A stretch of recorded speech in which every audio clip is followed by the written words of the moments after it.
नमस्कार दोस्तों, लूका आयुर्वेदा आपके लिए लेकर आया है खांसी के इलाज के बारे में, जिसमें हम जानेंगे खांसी के प्रकार, टॉन्सिल्स बढ़ने पर उसका क्या इलाज है और कौन सी सिकाई करनी चाहिए, गले में इन्फेक्शन और फेफड़ों में इन्फेक्शन की आयुर्वेदिक औषधि और रेडीमेड दवाई के बारे में, जिससे आपकी किसी भी प्रकार की खांसी क्यों ना हो ठीक हो जाएगी।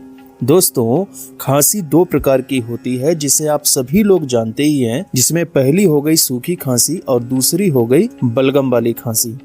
सूखी खांसी अगर कुछ दिन रह जाती है तो वही धीरे धीरे बलगम वाली खांसी बन जाती है। खांसी का समय रहते इलाज करना इसलिए जरूरी हो जाता है क्योंकि इससे दूसरी बीमारियां बनने लगती हैं या दूसरी प्रकार की बीमारियां बनने के बहुत ज़्यादा चांसेस हो जाते हैं। इसलिए अब मैं उनके लिए इलाज बता रहा हूं जिनका टॉन्सिल्स बढ़ गया है। इसके लिए आप किसी सूती कपड़े को गर्म करें अच्छे से और गर्दन के चारों तरफ और गले में सिकाई करें। फिर बाजार से सुहागा लेकर आइए, उसे तवे पर डालकर गर्म कीजिए। सुहागा मक्के के दाने की तरह फूल जाएगा। अब इसको पीस लो और इसमें शहद मिलाकर धीरे धीरे चाटना है। आपका टॉन्सिल्स की बीमारी बिना ऑपरेशन ठीक हो जाएगी। अब जिनके गले में इन्फेक्शन हो गया है और खांसी आ रही है तो उसके लिए बाजार से फिटकरी लेकर आना है। जैसे आपने सुहागा को गर्म किया था उसी प्रकार फिटकरी को गर्म करना है। पहले ये पानी की तरह बनेगी, फिर ये फूल जाएगी।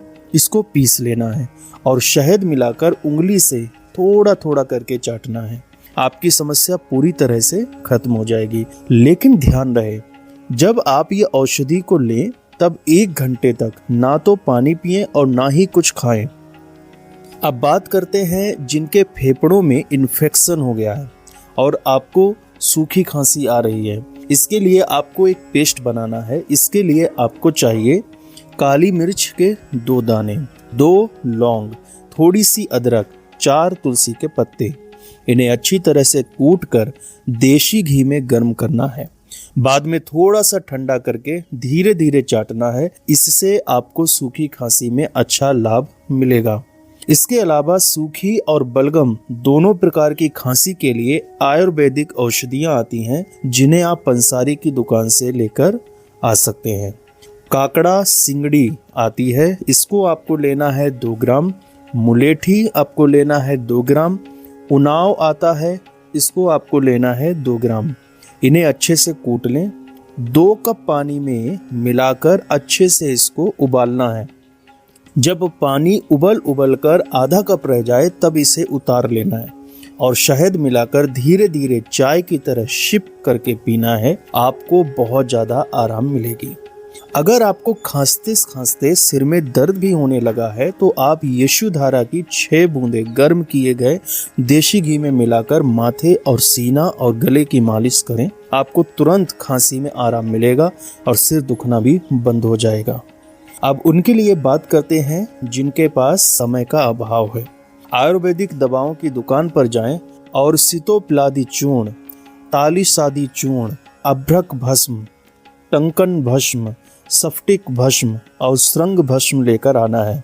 आपको आधा चम्मच सितोप्लादी चूर्ण, आधा चम्मच तालिसादी चूर्ण, 1 चुटकी अभ्रक और 1 चुटकी टंकन भस्म, 1 चुटकी स्फटिक भस्म और 1 चुटकी श्रृंग भस्म को अच्छे से मिक्स करना है और उसमें शहद मिलाकर चाटना है। आपको खांसी में तुरंत आराम मिलेगा। तो दोस्तों, इनमें से कोई भी तरीका आप इस्तेमाल करके बताएं कि आपको पूर्ण लाभ मिला या नहीं। साथ ही अगर आपको किसी समस्या पर वीडियो चाहते हैं तो आप हमें लिख भेजें, कमेंट करें, आपको वीडियो दी जाएगी। अगर आप किसी गंभीर समस्या से जूझ रहे हैं तो आप हमें व्हाट्सएप कर सकते हैं। हमारा व्हाट्सएप नंबर है 8006884065। हमसे संपर्क करें और आपको सही आयुर्वेदिक उपचार आपके घर तक पहुंचा दिया जाएगा। अगर यह वीडियो आपको पसंद आया हो तो इसे लाइक करें और शेयर जरूर करें। अगली बार फिर मिलेंगे एक नए आयुर्वेदिक उपचार के साथ। धन्यवाद।